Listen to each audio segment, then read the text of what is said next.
اعوذ باللہ من الشیطان الرجیم بسم اللہ الرحمن الرحیم یا ایہا الذین آمنوا قوا انفسکم واہلیکم نارا صدق اللہ العظیم وصدق رسولہ النبی الکریم ونحن علی ذلک لمن الشاہدین والشاکرین والحمد للہ رب العالمین ان اللہ وملائکتہ یصلون علی النبی یا ایہا الذین آمنوا صلوا علیہ وسلموا تسلیما اللہم صلی علی سیدنا ومولانا محمد معدن الجود والکرم وآلہ وصحبہ وبارک وسلم۔ حمد و صلاۃ کے بعد عزیز دوستو، بزرگوں اور بھائیوں، امیر المومنین خلیفۃ المسلمین مراد مصطفیٰ صلی اللہ تعالی علیہ وسلم حضرت سیدنا عمر فاروق رضی اللہ تعالیٰ عنہ کو 26 ذی الحج کو زخم لگا تھا، قاتلانہ حملہ آپ پر کیا گیا تھا، اور 1 محرم الحرام کو اسلام کے اس بطل جلیل، اس قائد، اس لیڈر اور دنیا اسلام پر اپنی سیرت کے انمٹ نقوش چھوڑنے والے اس خوبصورت انسان نے دنیا سے پردہ فرمایا۔ حضرت عمر فاروق رضی اللہ تعالیٰ عنہ ان لوگوں میں سے ہیں جو ابن الوقت نہیں ہوتے، ابو الوقت ہوتے، جو وقت کے مطابق نہیں بدلتے بلکہ وقت کو اپنے مطابق بدل دیا کرتے ہیں۔ یہ وہ لوگ تھے کہ دین ان کا اوڑھنا بچھونا تھا، ان کا چلنا پھرنا دین تھا، ان کا ہنسنا اور رونا دین تھا۔ انہیں علم الیقین سے لے کر عین الیقین تک ایک خاص مقام اللہ نے عطا کر دیا تھا، تو بس پھر یہ سمجھ گئے تھے کہ دین ہی زندگی ہے، دین ہی روح ہے، اور دین ہی ہماری اصل ہے۔ نبی کریم صلی اللہ تعالیٰ علیہ وسلم نے فرمایا کہ میں نے خواب دیکھا ہے، کچھ لوگوں کو میں نے قمیضیں پہنے ہوئے دیکھا، کچھ کی قمیضیں ناف تک تھیں، کچھ کی پیٹ تک تھیں، اور کچھ کی گھٹنوں تک تھیں۔ عمر، میں نے تمہیں بھی دیکھا ہے، تمہاری قمیض تو پیروں سے ٹکرا رہی تھی۔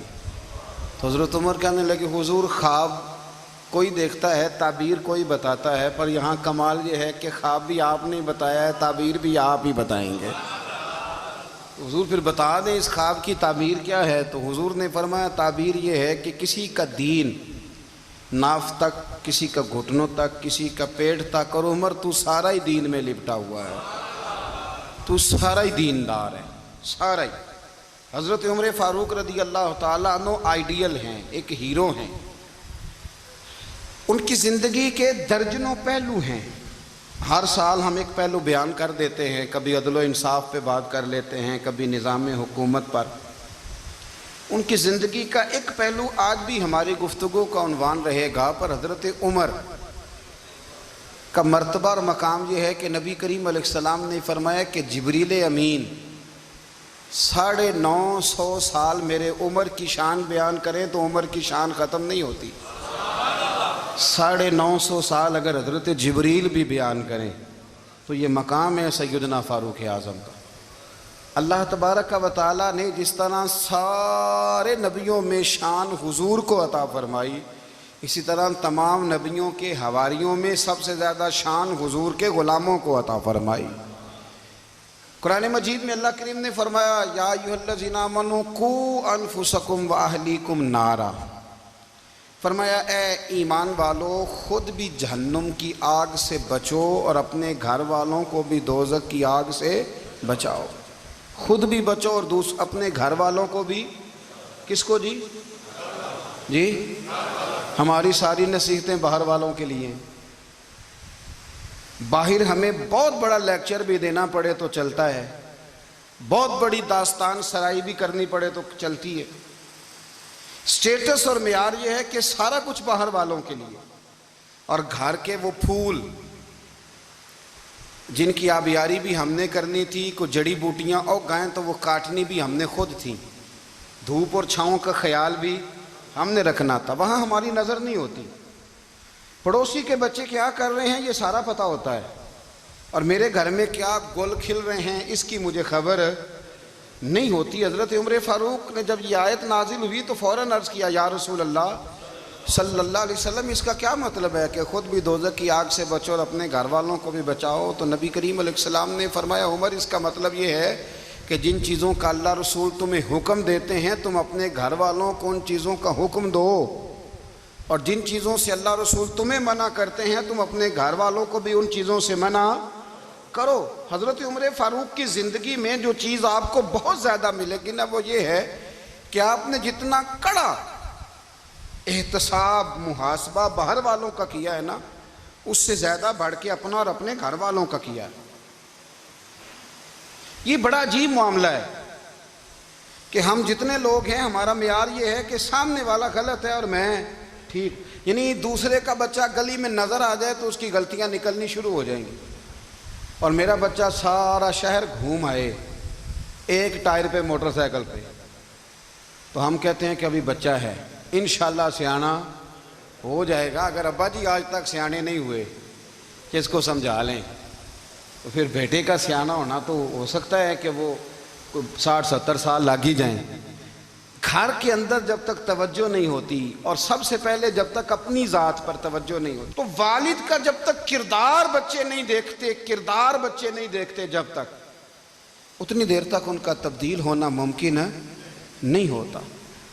حضرت عمر فاروق رضی اللہ تعالیٰ عنہ نا باہر والوں کا بھی بڑا سخت حساب کرتے تھے۔ بڑا ایک گورنر صاحب نے لباس بڑا شاندار پہننا شروع کر دیا تھا، تو حضرت عمر نے اتروا کے نا تو انہیں ٹاٹ کا لباس پہنا کے تو اونٹ چرانے کی ڈیوٹی دے دی تھی۔ اتنا سخت احتساب کرتے۔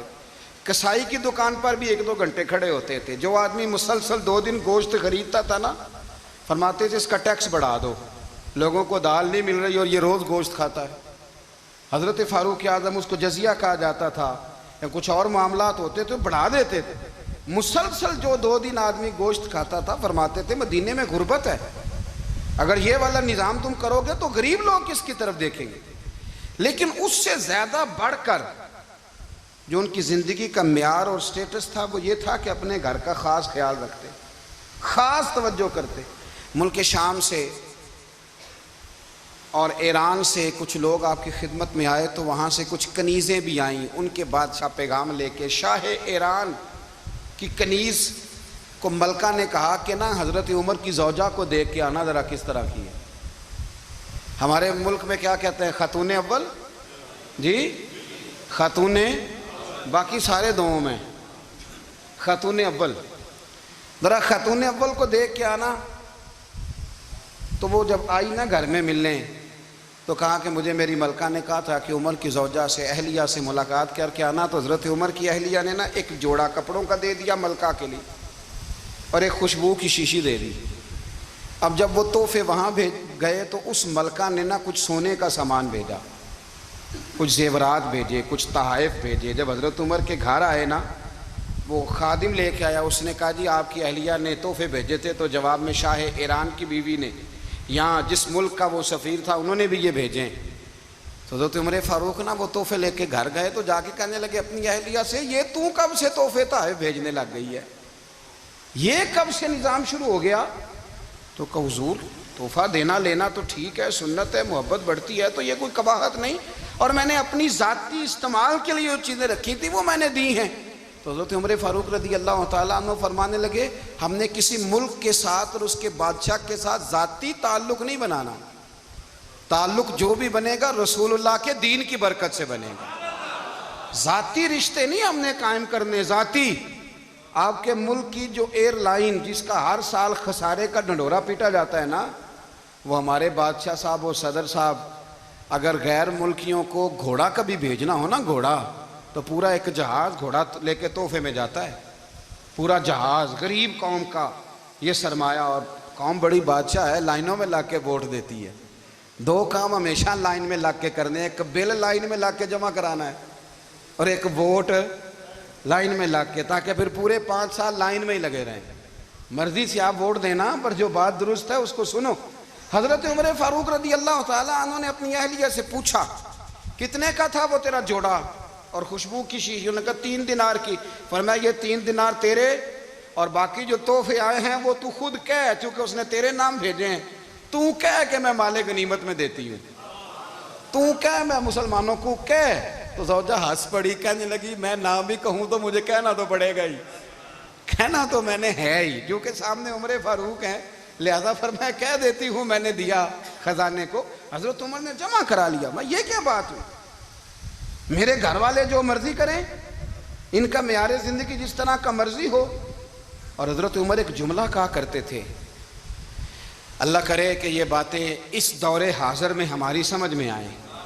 حضرت عمر فاروق رضی اللہ تعالیٰ عنہ اپنے بچوں کو فرمایا کرتے تھے کہ بہت آدمی کو بھوک لگی ہو نا، اور پھر اس کی پسند کا کھانا پکا ہو، جتنے شوق سے وہ اس کھانے کو دیکھتا ہے نا، فرمایا اس طرح پوری قوم اپنے بادشاہوں کے خاندان کو دیکھتی ہے، اس تیزی کے ساتھ دیکھتے ہیں کہ ان کے گھر میں کیا ہو رہا ہے، ان کا معیار زندگی کیا ہے، ان کا سٹیٹس کیا ہے۔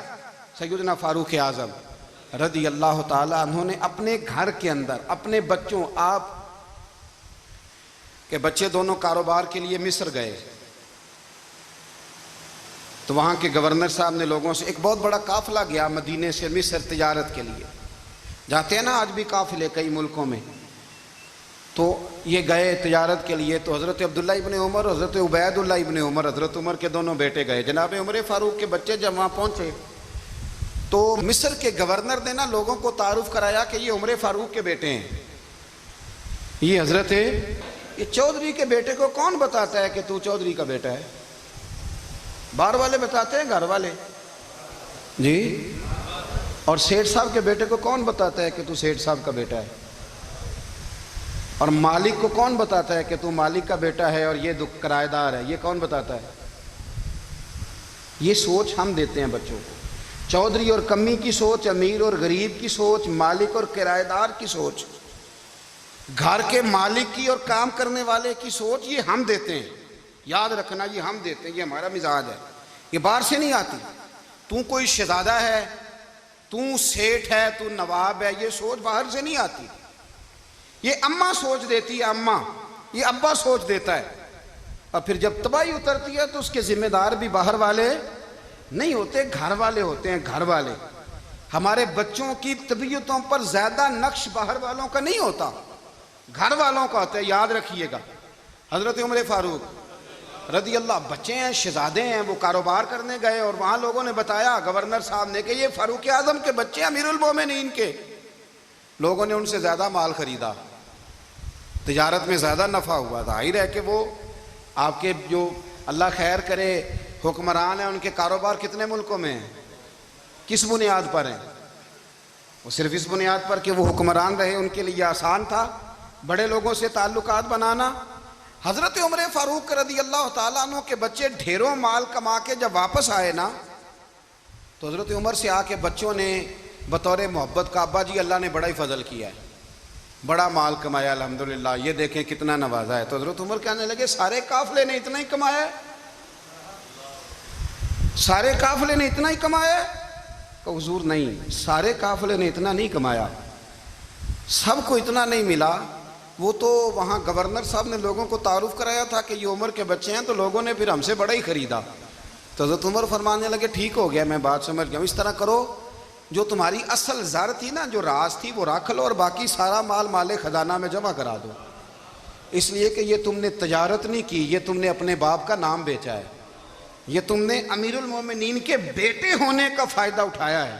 فرمایا یہ تمہارا نہیں حق، یہ مسلمانوں کا ہے، اس لیے کہ یہ مال تم نے محنت سے نہیں کمایا، یہ باپ کی کرسی کا فائدہ اٹھایا ہے۔ اور فرمایا اگر تم نے مال جمع نہ کرایا تو میں مال بھی لے لوں گا زبردستی اور کوڑے بھی ماروں گا، ڈبل سزا دوں گا، مرضی سے جمع کراؤ گے تو کوڑوں سے بچ جاؤ گے۔ بڑے بیٹے نے تو جمع کرا دیا، تو چھوٹا تھوڑا پریشان ہوا، تو حضرت عبداللہ ابن عمر چھوٹے کا ماتھا چوم کے کہنے لگے بیٹے چپ کر کے جمع کرا، یہاں بھی فخر کر کے ہم عمر کے بیٹے ہیں، اور قیامت میں بھی فخر کریں گے کہ ہم فاروق اعظم کے بیٹے ہیں۔ یہاں بھی ناز کریں گے اور وہاں بھی ناز کریں گے کہ عمر کے بچے ہیں، ہمارے باپ نے خود بھی حلال ہی کھایا ہے، اور جب ہماری کمانے کی باری آئی ہے تو ہمیں حکم بھی حلال کھانے کا دیا۔ بھائی ہمارا مزاج نہیں۔ بچہ جب لے کے آتا ہے 2 لاکھ روپیہ تو کبھی پوچھے کہاں سے آیا ہے؟ جب وہ پہلے دن غلط دوستوں کے پاس جا کے بیٹھتا ہے تو کبھی نکالا ہے گھر سے اسے؟ یہ بہت سارے خمیازے ہمیں اس لیے بھگتنے پڑتے ہیں کہ ہم ابتدا میں سوراخ بند نہیں کرتے، جب اس میں شگاف پڑ جاتا ہے، سیلاب آتا ہے تو ہمیں ہوش آتی ہے۔ حضرت عمر نے اپنے گھر میں نگرانی رکھی، کڑی نگرانی۔ زیادہ نماز گھر میں پڑھتے تھے حضرت عمر، نفلی نمازیں زیادہ کیوں بلا؟ بھائی یاد رکھیں کہ آپ نے اگر سجدہ کرنا ہے تو بچہ لیٹ جائے گا، وہ اسے پتا کوئی نہیں سجدہ کیا ہے، لیکن جب گھر میں کبھی قرآن ابا جی کھول لینا، جب ابا جی کا موڈ بن جائے نا لیکچر دینے کا، وہ گھر میں شروع ہو جاتے ہیں، کہتے ہیں آپ لوگ نماز نہیں پڑھتے اس لیے میرے کاروبار میں برکت کوئی نہیں، تم سویرے قرآن پاک نہیں کھولتے تو میں تباہ ہو گیا ہوں۔ تو میاں آپ نے کب گھر میں قرآن پاک کھولا تھا؟ آپ نے کب نماز پڑھی؟ آپ نے کب گھر کے اندر اللہ رسول کا ذکر کیا تھا؟ آپ نے کب حدیث چھیڑی؟ آپ نے بھی تو گھر کے اندر جب بھی آپ آئے ہیں تو آپ نے وہی کچھ کیا ہے جو دنیا دار کرتے ہیں۔ آپ بھی تو اپنا موبائل لے کے الگ کونے میں بیٹھ گئے، آپ نے بھی تو کہا ہے کہ اب تمہارے چینل ختم، اب میری مرضی والا چلے گا۔ تو جو آپ نے کیا ہے بچے بھی وہی کام کریں گے۔ آپ نے بھی گپ شپ لگائی ہے تو وہ بھی لگا رہے ہیں۔ یہ سمجھ لیں جو کام آپ کریں گے آپ اپنے بچوں کی سیرت میں اس کا جلوہ دیکھ لیں گے۔ بڑی پکی سی بات ہے کہ آپ کو بچے کی عادتیں دیکھ کے سمجھ آ جائے گی کہ میں بھی یہی کرتا تھا اور یہ بھی۔ حضرت عمر فاروق رضی اللہ تعالیٰ عنہ وصال فرما گئے تو آپ کے وصال کے بعد حضرت عثمان غنی رضی اللہ تعالیٰ عنہ نے آپ کی ایک بیوہ سے نکاح کیا، حضرت عمر کی ایک بیوہ سے۔ جب وہ آپ کے نکاح میں آئی تو کہنے لگی حضرت عثمان غنی سے کہ حضور نہ تو میں خوبصورت ہوں اور نہ میں جوان ہوں، نہ آپ کی کوئی خدمت کر سکتی ہوں، میرے ساتھ نکاح کرنا سمجھ میں نہیں آیا۔ کیا شاندار جواب دیا حضرت عثمان غنی نے، کیا خوبصورت جواب دیا۔ فرمانے لگے میں نے اس لیے نکاح نہیں کیا کہ مجھے تمہارے حسن سے دلچسپی تھی یا تمہاری خدمت کی ضرورت تھی، میں نے تو اس لیے نکاح کیا ہے کہ مجھے بتاؤ عمر فاروق گھر کے اندر اپنے رب کی عبادت کس طرح کرتے تھے، وہ قرآن پاک کس طرح پڑھتے تھے، وہ رویا کیسے کرتے تھے، استغفار کا طریقہ کیا، کس وقت کس انداز میں وہ اپنے رب کو یاد کرتے تھے۔ اس لیے کہ عمر کئی دفعہ گھر سے آتا تھا تو میں اس کے چہرے پر نور دیکھا کرتا تھا، میں روشنی دیکھتا تھا، ایک معیار دیکھتا تھا۔ نکاح اس لیے کیا ہے کہ مجھے عمر کی جو گھر کے اندر کی عبادت ہے اس سے آگاہ کرو، تاکہ عثمان غنی بھی چاہتے ہیں اس طرح کے عمل کرو جس طرح کہ عمر فاروق کر کے گئے ہیں۔ بھائی جب تک ہم اپنے گھر میں وہ توجہ نہیں دیں گے، وہ مزاج دیکھیں نا، ہمارے گھروں میں جب نقشہ پاس ہوتا ہے تو ٹی وی لان بھی اس میں ہوتا ہے، ڈرائنگ روم بھی ہوتا ہے، نماز کی جگہ بھی ہوتی ہے نقشے میں۔ صحابہ جب گھر بناتے تھے تو ایک مسجد بیت کا نقشہ پاس کرتے تھے، ذہن میں رکھتے تھے کہ یہ کونا نماز کے لیے، وہاں جوتے لے کے کوئی نہیں جائے گا، وہاں نماز پڑھی جاتی تھی، عورتیں وہاں اعتکاف کرتی۔ ٹی وی لان تو آ گیا ہے اور گھر کے اندر ٹی وی رکھنے کے لیے تو ایک کمرہ الگ سے بنا دیا گیا ہے، اور اب جو نئے نقشے پاس ہو رہے ہیں اس کے اندر گھروں کے اندر جگہ بنائی گئی ہے جہاں کمپیوٹر رکھے جائیں، اور بچوں کے لیے وائرنگ ہوگی نیچے تاکہ انہیں کوئی مشکل درپیش نہ ہو۔ یہ ساری چیزیں ہم نے نہانے کے لیے گھروں کے اندر اتنے بڑے واش روم بنائے ہیں کہ لگتا یہ ہے کہ سوائے نہانے کے اور کام ہی نہیں کوئی گھر میں ہوگا، ہر چیز آ گئی، پر اللہ کرے کوئی تفسیر بھی ٹیبل پہ پڑی نظر آئے، کوئی حدیث کی کتاب بھی ٹیبل پہ پڑی نظر آئے۔ اللہ کرے کہ جس طرح ابا لطیفہ سن کے آتا ہے تو جب تک سنا نہ لے اسے ہضم نہیں ہوتا، اللہ کرے کہ وہ جمعے میں بیان سن کے جائے تو اس کا بھی دل کرے میں اپنے بچوں کو سناؤں، وہ نبی پاک کی کوئی حدیث کہیں سے سنے تو گھر جا کے سنائے۔ جب تک یہ معیار نہیں بنتا آپ کیسے توقع کرتے ہیں کہ گھر کے اندر اللہ کی رحمتیں نازل ہوں گی؟ آپ یہ کیسے توقع کرتے ہیں کہ گھر کے اندر وہ معیار اور وہ مزاج بنے گا؟ حضرت عمر فاروق نے ذاتی زندگی پر جو توجہ دی، گھر والوں کے معیار پر جو توجہ دی حضرت عمر فاروق رضی اللہ تعالیٰ عنہ نے، وہ بھی بڑی دیدنی ہے۔ حضرت ابو موسیٰ اشعری کو نا آپ نے وزیر خزانہ بنایا، وزیر خزانہ، تو حضرت ابو موسیٰ اشعری کہتے ہیں کہ حضرت عمر کو شے خزانے میں رہنے تو دیتے نہیں تھے۔ ایک دن نا میں صفائی کر رہا تھا اس کمرے کی جس میں خزانہ رہتا تھا۔ ہمارے تو ملک میں جو جاتا ہے وہ صفائی کر کے ہی جاتا ہے، اللہ خیر کرے. اور خیر معیار بدلتا ہے. جو پچھلی حکومت ہوتی ہے وہ قرضہ اٹھاتی ہے, وہ باہر سے جاتی ہے تو قرضہ لے کے آتی, اور جو نہیں آتی ہے وہ کہتی ہے ہمیں پیکج مل گیا ہے. وہ قرضہ نہیں اٹھاتے, ان کو کیا ملتا ہے؟ یعنی پچھلی نے قرضہ لیا تھا اور ہم نے, واہ جی واہ کیا خوبصورت انداز ہے. اس کا نام بدل کے نا, انہوں نے قرضہ لیا تھا اور ہم نے, میں کہا بڑے شاندار سیانے بندے ہو گئی. اور اللہ تعالیٰ خیر فرمائے, ہمارے جو بڑے شاندار قسم کے دوست ہیں نا, شاندار, جن کا ادب سے نام لیتے ہیں, وہ عرب کے بادشاہ ہیں. ہم تو عرب خالی کہتے بھی نہیں, عرب شریف کہتے ہیں, عرب شریف. انہوں نے پتہ کیا کیا ہے؟ انہوں نے اس طرح کیا ہے کہ جو کشمیریوں کا قاتل تھا نا, اس کے گلے میں میڈل ڈال دیا ہے. یہی کام وہ کرتے رہتے. انہوں نے پہلے انہیں بلا کے مندر بھی بنوائے تھے, ہمیں کوئی شکوہ نہیں, ان کی زمین ہے, اللہ تعالیٰ توفیق عطا کرنے والا ہے.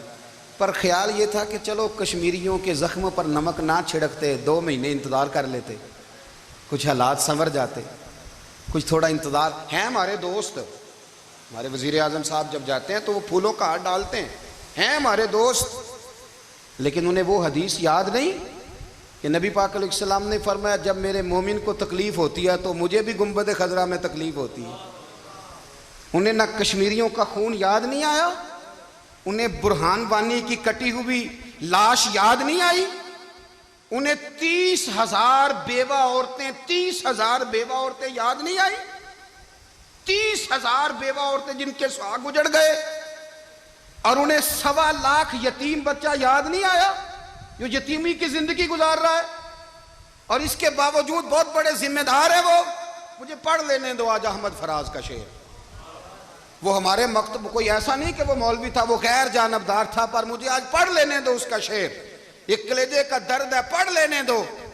اس نے کہا تھا کہ پڑھتا ہوں تو کہتی ہے یہ خالق کی کتاب ہے, مثل یہودی یہ سعودی بھی عذاب, اس قوم کے بارے میں کیا لکھوں فراز, کعبے کی کمائی سے جو پیتے ہیں شراب, کعبے کی کمائی سے جو پیتے ہیں شراب, اس قوم کے بارے میں کیا لکھوں فراز.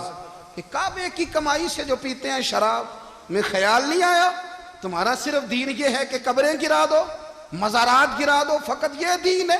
کوئی نبی پاک کے روزے کی طرف منہ کرے تو اسے مشرک کہو, یہ دین ہے؟ اس کا نام مذہب رکھا ہے تم نے. مذہب تو اس کا نام ہے کہ جو رسول اللہ کا نام لینے والا ہے وہ ہمارا یار ہے, اور جو نبی پاک کا نام لینے والا نہیں, ہمارا اس سے کوئی تعلق ہے. یہ دین ہے. حضرت عمر فاروق کی سیرت سنا رہا ہوں, حضرت عمر کی. حضرت ابو موسیٰ اشعری نے ایک عیسائی کو منشی رکھا تھا, اکاؤنٹ آفیسر حضرت ابو موسیٰ اشعری نے. تو حضرت عمر فاروق بول پڑے, کہنے لگے تمہیں مسلمان کوئی نہیں ملا تھا, کلمہ گو نہیں تمہیں نظر آئے, کشمیریوں کی لاشیں نظر نہیں آتی, ان کا خون بہ رہا ہے, تباہی اتر رہی ہے, اور تم قاتل کو گولڈ میڈل پہنا رہے ہو. اور یاد رکھنا, جب مسلمانوں کی بچیاں روندی جاتی ہوں نا تو پھر اسلام امن کا درس نہیں دیتا, پھر اسلام جہاد کی بات کرتا ہے, پھر اسلام جہاد کی بات کرتا ہے, جہاد کی. وہ قومیں غیرت مند نہیں ہوتی کہ جن کے گھروں میں آگ لگی ہو اور وہ غیروں کو ہار پہناتی پھریں. اللہ کا کچھ خوف کرو, زندگی مختصر ہے. دبئی میں کتنے رہے اور کتنے چلے گئے, خدا را کچھ خدا. تم سے اچھے تو وہ نیو یارک کے رائٹر ہیں جو کم از کم اپنے کالموں میں کشمیر کی بات کرتے ہیں. تم سے اچھا برطانیہ کا وہ شخص ہے جو کم از کم BBC لندن پہ رپورٹ جاری کرتا ہے تو کہتا ہے کشمیر پہ ظلم ہو رہا ہے. تم سے تو وہ اچھے رہ گئے. تم نے بات کرنا تو دور کی بات, تم نے دشمنوں کے گلے میں ہار پہنانے شروع کر دیے. کل جب پوچھیں گے بلا کے تم کو اپنے سامنے, کیا جواب جرم دو گے تم خدا کے سامنے؟ بڑی تکلیف ہوئی, بڑی تکلیف ہوئی. وہ نا منصور حلاج کو پھانسی دی جا رہی تھی تو حضرت جنید بغدادی بھی آ کے دیکھنے لگے. تو منصور حلاج کہنے لگے بابا سارا زمانہ دیکھے پر تو نہ دیکھ, سارا زمانہ تماشا دیکھے انہیں تو پتہ کوئی نہیں نا, تو نہ دیکھ. عرب شریف والو, ٹرمپ اسے انعام دیتا تو تکلیف کوئی نہیں تھی, ملکہ وکٹوریا اسے انعام دیتی تو تکلیف کوئی نہیں تھی, پر تم تو نہ ایسا کرتے. تم تو اپنے تھے, تم تو کلمہ گو تھے, تم تو یہ ظلم نہ کرتے, تم تو یہ حرکت نہ کرتے. میں کہتا ہوں ٹھہر ہی جاتے. جانا نہیں دنیا سے, اللہ کے حضور حاضر نہیں ہونا. جب رسول اللہ قبر میں آئیں گے تو کیا جواب دو گے؟ خدا را حضور نے فرمایا تھا گناہ روک نہیں سکتے تو دل میں ہی برا جان لو.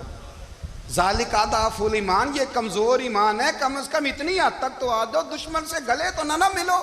خدا را سمجھیں، ہمارا پہلا تعارف یہ ہے کہ ہم رسول اللہ کے غلام ہیں. اقبال نے کہا تھا وطن کا بت نہ بنانا، وطن کو بت نہ بنانا.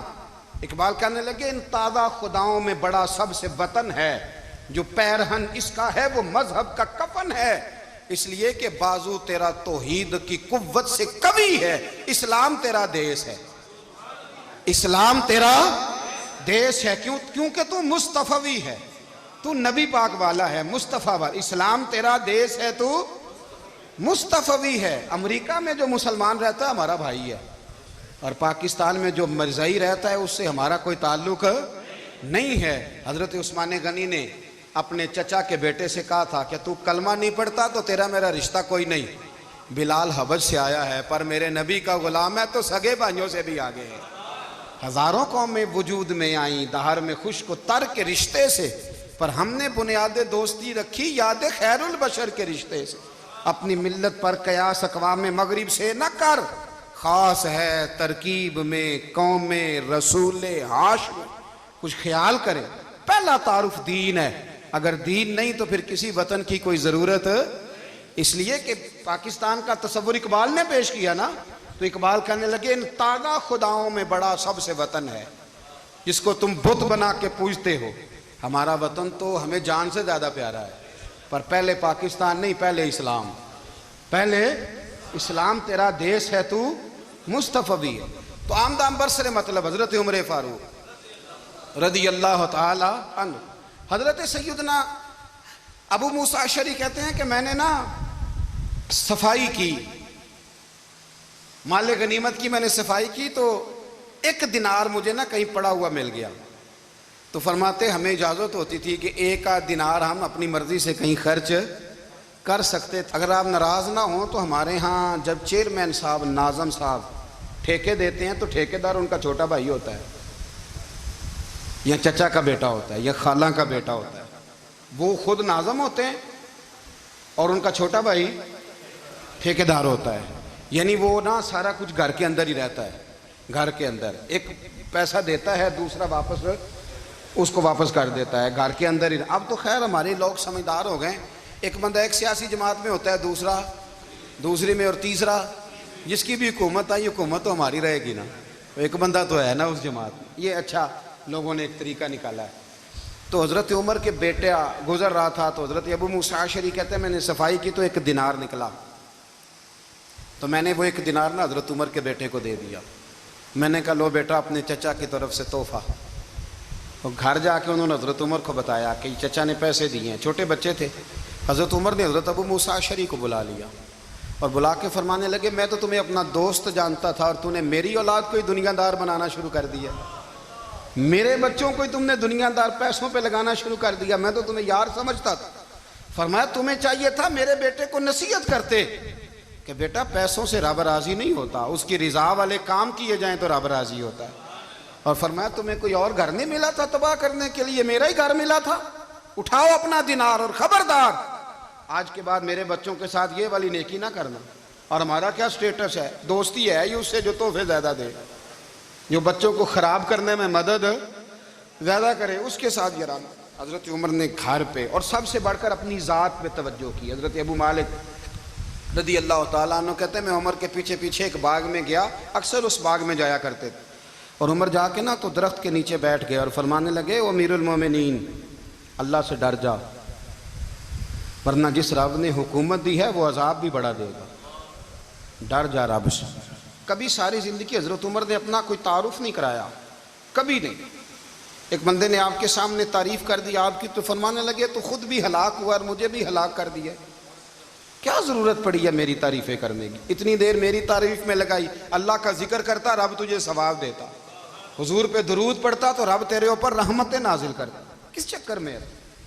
آج جتنا اچھی کوئی خوشامد کرے اتنی اچھی وزارت ملتی ہے، جتنی اچھی اس کو جو ہے وہ چاپلوسی کرنی آیا درجہ بھی اسے اتنا ہی اچھا ملتا ہے. حضرت عمر فاروق رضی اللہ تعالیٰ عنہ آپ کے بیٹے کہتے ہیں، صاحب فتوح الشام نے لکھا ہے آپ کے صاحبزادے کہتے ہیں میں نکلا تو میرے ابا جی نا اپنی پشت پر مشکیزہ رکھ کے کنویں سے پانی بھر کے آ رہے.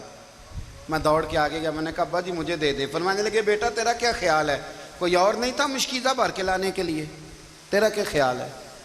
کہا ابا جی بڑے لوگ تھے پر آپ کیوں اٹھا رہے ہیں؟ فرمانے لگے نفس نا ذرا میرا بڑا ہو گیا تھا, اسے ذرا ذلیل کر رہا ہوں, ذرا اپنا محاسبہ کر رہا ہوں. یہ مجھے کہہ رہا تھا تو بڑی چیز ہے, تو میں نا ابھی مشکیزہ گھر رکھ کے آؤں گا, پھر تیری ماں نے مجھے کہا ہے کہ گھر میں لکڑیاں کوئی نہیں جلانے کے لیے, پھر میں جنگل سے لکڑیاں کاٹ کے لاؤں گا. اب میں امیر المومنین بن کے نا تو میرا نفس تھوڑا بڑا ہو گیا. اب یقین کریں ہمارا آزما خراب ہو جاتا ہے جب تک ہمارا تعارف صحیح نہ ہو, ہمارا تعارف ٹھیک نہ ہو. میں یہ ہوتا ہوں, میں وہ ہوتا ہوں. چھوڑ, مٹی دیں تے مٹی رہنا ہی, مٹی دیں تے مٹی دیں تے مٹی رہنا ہی. ایویں کادی بلے بلے, اج مٹی دے اتے بندیا تے کل مٹی دے تھلے. مٹی دیں تے مٹی رہنا ہی, کادی بلے. مجھے پوچھ لو, مجھے جان لو, میرا نام لے لو, میں بھی آیا ہوں, میں بھی ہوتا ہوں, میرا بھی یہ تذکرہ ہے. میں بدکار پرانا خادم, کسے در ملی نہ ٹھوئی, اے تے واصف یار نے نظر جو کیتی تے واصف واصف ہی ہوئی. یہ تو بڑی بات کی بات ہے, تو بات کی بات ہے صاحب, ورنہ من نانم کے من نانم, جو ہم ہیں اس کا ہمیں پتا تو ہے نا بھائی. کبھی بھی یہ جو ذات کا چکر ہے نا, میں بھی ہوں, مجھے بھی, او بھائی یاد رکھو میں کون ہوں. یہ جو نام نمود اور یہ خواہشیں اور یہ جو وقار, یہ تو کمزور لوگوں کا طریقہ ہے. جس کو اپنا تعارف کرانا پڑ گیا, اس سے بھی زیادہ کمزور کوئی ہے. فوٹو میں دکھاتا پھرتا ہے فلانے کے ساتھ فوٹو, فلانے, تو کمزور بندے یہ کام کرتا. حضرت عمر فاروق, اللہ اکبر, حضرت عمر جیسا بندہ 24 لاکھ مربع میل کا حکمران, اور شاہ روم کو خط لکھ کے کہتا ہے میں منت نہیں کرتا, میں حکم دیتا ہوں. اتنا تگڑا بندہ. جنگ قادسیہ کے لیے حضرت سعد بن ابی وقاص کو بھیجا, فتوح شام پڑھ کے دیکھیں. حضرت عمر بڑے پریشان ہیں, اتنے دن ہو گئے کوئی رپورٹ ہی نہیں آئی. اب تو موبائل ہے نا, تو ایک ایک منٹ کی رپورٹ لیں آپ, بلکہ آپ ایک ایک منٹ کی فوٹو لیں, آپ رپورٹ تو دور رہ گئی. حضرت عمر فاروق رضی اللہ تعالیٰ عنہ بڑے پریشان ہیں کہ قادسیہ میں حضرت سعد بن ابی وقاص کے ساتھ لوگ جہاد کرنے گئے, رپورٹ کوئی نہیں آ رہی. اتنے پریشان تھے کہ باہر نکل کے نا اس رستے پہ بیٹھ جاتے جو رستہ قادسیہ کی طرف سے آتا تھا. اس جو بھی آتا جاتا پوچھتے جنگ کے کیا حالات ہیں. ادھر جب اللہ نے فتح دے دی نا, تو حضرت سعد بن ابی وقاص رضی اللہ تعالیٰ عنہ نے نا ایک قاصد کو خط دے کے بھیجا, کہنے لگے عمر کے پاس جاؤ, انہیں اطلاع دو کہ الحمدللہ اللہ نے اسلام کو فتح عطا کر دی. یہ حضرت عمر کو جا کے دینا. وہ بڑے پریشان ہوں گے. وہ جو اس زمانے میں اس طرح ہوتا تھا کہ کئی دور دور سے صحابہ جو دوسرے شہروں کے ملکوں کے رہنے والے ہوتے تھے, وہ بھی آ کے شامل ہو جاتے تھے جہاد میں. کوئی ایک دفعہ مدینے آیا, کوئی 2 دفعہ آیا, پھر اپنے اپنے علاقوں میں. بہت سارے لوگوں نے زیادہ دفعہ حضرت عمر کو دیکھا بھی نہیں تھا. وہ جو قاصد خط لے کے آیا تھا نا, اس نے 1 دفعہ دیکھا تھا. حضرت عمر بوڑھے ہو گئے, وہ پہچانتا نہیں تھا. میری بات کی سمجھ آ رہی ہے آپ حضرات کو؟ ادھر سے وہ خط لے کے آ گیا. حضرت عمر مدینے سے باہر نکل کے اس روڈ پہ بیٹھے تھے جو قادسیہ سے آتا تھا. جب وہ اس آدمی کو آتے دیکھا تو حضرت عمر اٹھ کے کھڑے ہو گئے, فرمانے لگے قادسیہ سے آ رہے ہو؟ وہ کیا کہتا ہے, پھٹے پرانے کپڑے, ٹوٹے ہوئے جوتے, سر پہ پرانی پگڑی. کہنے لگے غلام مدینے کے رہنے والے ہو؟ حضرت عمر کہنے لگے ہاں مدینے کا ہوں. کہا میں قادسیہ سے آیا ہوں, الحمدللہ اللہ نے اسلام کو فتح دے دی ہے, الحمدللہ کفر کی کمر ٹوٹ گئی ہے. اس نے یہ بات کر کے تو گھوڑے کو ایڑی لگائی, گھوڑا دوڑنے لگا مدینے کے. حضرت عمر بھی ساتھ ساتھ دوڑ رہے. فرمانے لگے اچھا بتاؤ خالد بن ولید کا کیا حال ہے؟ تھوڑا آگے جا کے فرمانے لگے اسامہ بن زید کیسے ہے؟ وہ کہتے ہیں ٹھیک ہے. پھر اس نے اور گھوڑا, عمر ساتھ ساتھ دوڑ رہے ہیں, ساتھ ساتھ. 24 لاکھ مربع میل کا حکمران, ایک جوتا پیر سے نکل گیا, عمر دوڑ رہے ہیں. آگے جا کے پوچھتے ہیں سعد بن ابی وقاص کا کیا حال ہے؟ کہا حضور وہ بھی ٹھیک ہے. کتنے لوگ میرے شہید ہو گئے مسلمانوں میں سے؟ کہنے لگا صحیح گنتی کا نہیں پتا, یہ لفظ ادا ہوتے ہوتے مدینے کی سرحد آ گئی. لوگوں نے عمر کو گھوڑے کے ساتھ دوڑتے دیکھا تو کہا امیر المومنین کیوں دوڑ رہے ہیں؟ وہ غلام چھلانگ لگا کے نیچے آیا, قدموں میں بیٹھ گیا. کہنے لگا حضور آپ نے بتایا ہی نہیں آپ امیر المومنین ہیں. آپ فرمانے لگے کیا بتاتا, میں تو اونٹ چرانے والے کا پتر ہوں, کیا بتاتا. وہ عمر ہوں جس نے اپنے گناہوں کا حساب دینا ہے, کیا بتاتا. جو ساتھ بھی نبی وقاص کو جہاد پہ بھیج کے خود بزدلوں کی طرح گھر میں بیٹھا ہے، کیا بتاتا؟ کوئی حیثیت نہیں، کوئی تار، تو نے اچھا کیا، تو تو مجاہد تھا، مجھے ساتھ ساتھ دوڑایا، تو نے اچھا کیا۔ جتنے لوگ تھے چیخیں مار کے رونے لگے۔ حضرت فاروق اعظم سے کہنے لگے عمر جب تک تیرے جلوے رہیں گے اللہ کامیابیاں ہی عطا فرمائے گا، جب تک تیرا رنگ رہے گا اللہ تعالیٰ نوازتا ہی رہے گا۔ کچھ نہیں، کبھی اپنا آپ ظاہر ہی نہیں کیا۔ بہت بڑے تھے، بہت بڑے تھے حضرت عمر، بڑے تھے، لیکن ساری زندگی اپنے محاذ۔ حضرت ابو رافع غلام تھے، قرآن پاک بڑا سونا پڑھتے تھے۔ حضرت عمر جب بھی انہیں ملتے کہتے ابو رافع تو عمر سے اچھا ہے، قرآن بڑا شاندار پڑھتا ہے۔ تو وہ کہتے حضور اگر میں قرآن صحیح پڑھتا ہوں تو آپ کو قرآن کی تشریح زیادہ صحیح آتی ہے، آپ بھی تو مجھ سے افضل ہیں۔ تو آپ فرماتے نہیں، پھر بھی تو مجھ سے افضل ہے۔ کیوں؟ اس لیے کہ تو اپنے غلام، اپنے آقا کی نوکری بھی ٹھیک کرتا ہے اور رب کی عبادت بھی ٹھیک کرتا ہے، اور مجھے خالص صرف عبادت کرنی ہوتی ہے وہ بھی ٹھیک نہیں کر پاتا۔ ساری زندگی اپنا محاسبہ، ساری زندگی اپنے گریبان میں دیکھا، ساری زندگی اپنے آپ کو پرکھا، اپنے آپ کو ٹٹولا۔ 62 سال عمر بیت گئی۔ حضرت حذیفہ بن یمان ایک صحابی تھے، میرے نبی کریم علیہ السلام نا ان سے راز کی باتیں کرتے تھے۔ ہر بندے کا ہاضمہ ٹھیک نہیں ہوتا، سب سے راز کی بات نہیں کرنی چاہیے۔ حضرت حذیفہ بن یمان کہتے ہیں حضور راز کی باتیں بتاتے۔ مدینہ منورہ میں جو منافقین تھے ان کی لسٹ بھی نبی پاک نے حضرت حذیفہ بن یمان کو دی تھی۔ جب کوئی مشکوک آدمی مر جاتا نا تو صحابہ کہتے ہیں ہم دیکھتے اگر حضرت حذیفہ نے جنازہ پڑھا ہے تو ہم بھی جنازہ پڑھ لیتے۔ نبی پاک نے بھی کچھ جنازے نہیں پڑھے، ترمذی میں ہے، فرمایا عثمان سے جو بغض رکھے اس کا جنازہ نہیں پڑھیں گے۔ حضرت حذیفہ بن یمان اگر جنازہ پڑھتے تو لوگ پڑھتے، وہ نہ پڑھتے تو لوگ جنازہ نہ پڑھتے۔ حضرت حذیفہ بن یمان کہتے ہیں جناب عمر فاروق کی خلافت کے آخری ایام تھے، کچھ دنوں کے بعد وہ شہید ہو گئے۔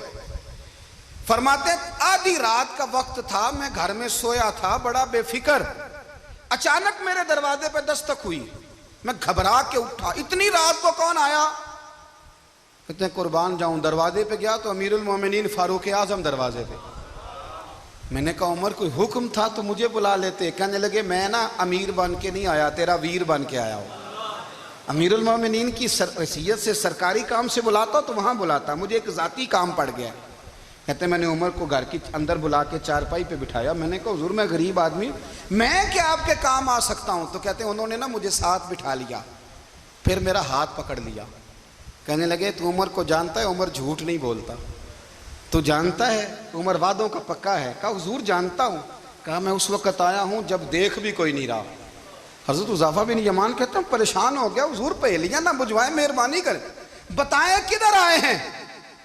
تو حضرت عمر فاروق فرمانے لگے 62 سال کا ہو گیا ہوں، 63 میں چل رہا ہے، داڑھی سفید ہو گئی ہے، پھل پک گیا، اٹھ فریدہ ستیا، داڑھی آ گئی پور، اگا نیڑے آ گئی، پیچھا رہ گئی دور، اب قبر حشر کا معاملہ صاف نظر آنے لگا ہے۔ کہا حضور مجھ سے کیا چاہتے ہیں؟ حضرت عمر رو پڑے، کہنے لگے آج میں عشاء کے بعد نکلا ہوں تو نبی پاک کے صحابہ مجھے نیک کہہ رہے تھے، پھر میں نے بچوں کی ماں سے اور بچوں سے بھی پوچھا ہے، وہ بھی مجھ سے راضی ہیں، پر حذیفہ تیرے ساتھ نبی پاک راز کی باتیں کرتے تھے، سچ بتا کہیں عمر کا نام منافقوں میں شامل تو نہیں؟ سچ بتا ان منافقین میں تو شامل نہیں، کہیں اوپر سے تو نہیں سارا کچھ؟ حضرت حذیفہ بن یمان کہتے ہیں میں باپ کے مرنے پہ اتنا نہیں رویا جتنا عمر کے سوال پہ رویا۔ میں قدموں میں بیٹھ گیا، میں نے کہا نہیں عمر یہ تو میں نے نہیں سنا، لیکن یہ میں نے نبی پاک سے ضرور سنا ہے کہ میرے بعد اگر کوئی نبی ہوتا تو عمر ابن خطاب ہوتا۔ یہ میں نے اپنے کانوں سے سنا ہے کہ عمر جس گلی سے گزرے شیطان رستہ بدل جاتا ہے۔ یہ میں نے اپنے کانوں سے سنا ہے کہ 950 سال حضرت جبریل جناب عمر کی شان بیان کریں تو پھر بھی بیان نہیں ہو سکتا، یہ میں نے ضرور سنا۔ دوستو ساری زندگی حضرت عمر نے اگر دوسروں کا محاسبہ کیا تو اپنا اور اپنے بچوں کا بھی کڑا خیال رکھا، اپنی ذات پر بڑی توجہ دی۔ جو لوگ اپنا بھول جاتے ہیں نا، ہمیں اپنی صحت کا بڑا خیال ہے لیکن اپنی روحانی زندگی کا کوئی خیال نہیں ہے، قلبی زندگی کا کوئی تصور نہیں ہے۔ آپ یقین کریں موٹا آدمی کمزور ہونے کے لیے جدوجہد کر رہا ہے، کمزور طاقتور ہونے کے لیے، لیکن جس کو کتنے دن بیت گئے اللہ رسول کی یاد میں رویا ہی نہیں، کتنے دن بیت گئے نہ سننے کو دل ہی نہیں چاہا، جسے مہینوں بیت گئے اور قرآن پاک کی طرف نظر ہی نہیں گئی، وہ فکر مند ہی نہیں۔ زندگی زندہ دلی کا نام ہے، مردہ دل کیا خاک جیا کرتے ہیں۔ بھائی حضرت عمر کی زندگی دور حاضر میں ہمیں یہ سبق دیتی ہے کہ کڑی نگرانی رکھو اپنے پودوں کی، کڑا خیال رکھو اپنے ذاتی باغ کا، اور یہ جو تمہارے دل کی دنیا ہے، یہ تمہاری روح کی زندگی ہے، اس کا محاسبہ کرتے رہو۔ نبی کریم علیہ السلام نے فرمایا اپنا حساب خود کر لو قبل اس کے کہ تمہارا حساب کیا جائے۔ اپنا حساب بولیے، اپنا حساب۔ ہم ساری دنیا کا حساب کرتے پھرتے ہیں، کوئی کہاں سے کماتا ہے کہاں کھاتا ہے، پر اپنا حساب حضور نے فرمایا حساب کر لو قبل اس سے کہ تمہارا حساب۔ مولا علی فرماتے ہیں نماز پڑھ لو قبل اس کے کہ تمہاری نماز پڑھی جائے، نماز پڑھ لو قبل اس کے کہ تمہاری۔ اپنا محاسبہ کریں، تھوڑا سا نا اوپر دائیں بائیں دیکھنے کی بجائے تھوڑی سی گردن جھکا کے نا، درویش کہتے ہیں برے بندے نو میں لبن ٹریا تے جگ تے ملیا نہ کوئی، اپنے اندر چاتی پائی تے میتھوں برا نہ کوئی۔ تھوڑی سی نا، تھوڑی سی اپنی طرف توجہ دیں۔ ہم نا بے چین وقت گزار رہے ہیں، بے قرار ہیں، بے سکون ہیں، سبب یہ ہے کہ ہم نے نا اپنا حساب کرنا چھوڑ دیا ہے۔ حساب کرو گے، بے حساب تو بندہ روٹی کھا لے تو بیمار ہو جاتا ہے، اور اگر زندگی بے حساب گزرے، گناہوں کا حساب ہی نہ کیا جائے، تقوی کی طرف توجہ ہی نہ کی جائے، تو پھر زندگی دشوار ہو جاتی ہے۔ اور اللہ پوری امت مسلمہ کو ایک حضرت عمر فاروق رضی اللہ تعالیٰ عنہ کے طریقے پر چلنے والا لیڈر عطا فرما، ہمیشہ مدحت خیر الانام میں گزرے۔ دعا ہے یہ عمر درود